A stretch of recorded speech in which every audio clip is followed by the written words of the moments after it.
Hi! Magandang umaga, magandang araw sa lahat. Vlog ako ngayong umaga nito. Ito yung shop ko. Ano lang siya, ako lang mag-isa pag umaga kasi yung mga kasama kong mga Arabo is ano na siya, tawag nito, mamayang hapon pa. So, ito po yung shop ko. Hindi ba siya masyadong malaki? Tapos ngayon ang weather ngayon dito sa UAE ay nagbago na po. Tapos na po ang pinaka-humid na panahon. Tapos na po. Mainit pa rin siya pero hindi na masyadong humid. Yung bumababa na yung humid. Yung humid kasi is maraming tubig na pag lumabas ka, papawisan ka talaga kasi grabe, parang more on tubig yata. Yun ang init niya na puro ano siya.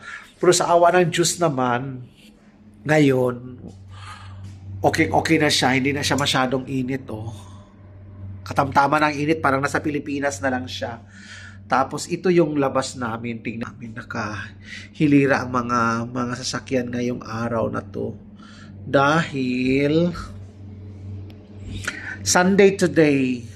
Pag Sunday kasi dito nabago na kasi dito ang weekends. So,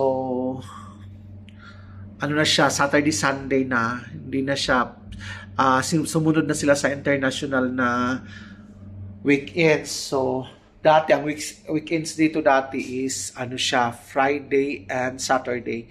Ngayon, ginawa ng Saturday, Sunday. Kaya, marami na siyang mga sasakyan ngayon mamayang gabi pa to siya lumabas pag tinggala na kasi ang mga tao dito buhay paggabi. Kaya yung shop namin dito is hanggang 11 ng gabi. Ang iba hanggang 12, hanggang 2 kasi mas maraming tao sa gabi pag lumalabas dito. Buhay ang mga tao. Ngayon kasi nasa mga opisina ngayon. Tapos ang dami kasing galaan dito paggabi na. So sa mga magpa-park.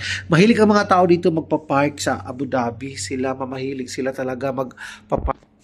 Kami lang ang hindi magpa-park. Hindi kami mahilig magpa-park. Pero taglamig naman, yan, pumupunta kami doon sa mga park. Pero ngayon kasi, hindi kasi siya taglamig pa. May init pa na konti. Pero okay na siya, may hangin na siya. Okay na yung hangin.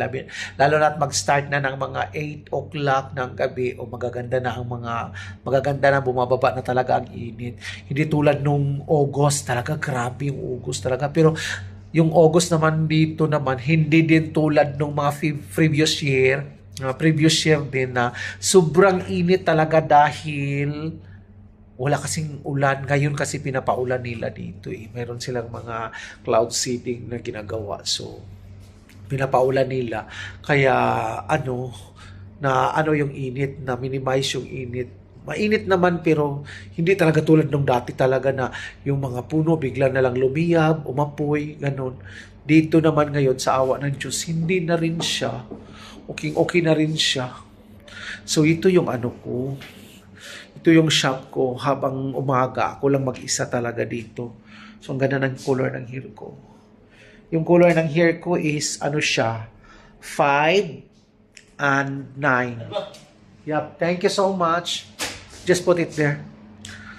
So, ganun ang buhok ko na kulay ko sa buhok ko ngayon. So, para matakpan lang yung white hair ko kasi may white hair kasi ako. Then, ginamit ko ng 6% lang to ang ginagamit ko para magda-dark siya kunti ang kulay. Tapos, yung white ko, makover yung white ko kaya wala na siya. Mukha ko na lang ang white. So, yan lang po. Ito lang po ang salon ko. Napakaganda ng shop ko ngayon. Tapos, napakaganda ang weather ngayon. Na kasi September na.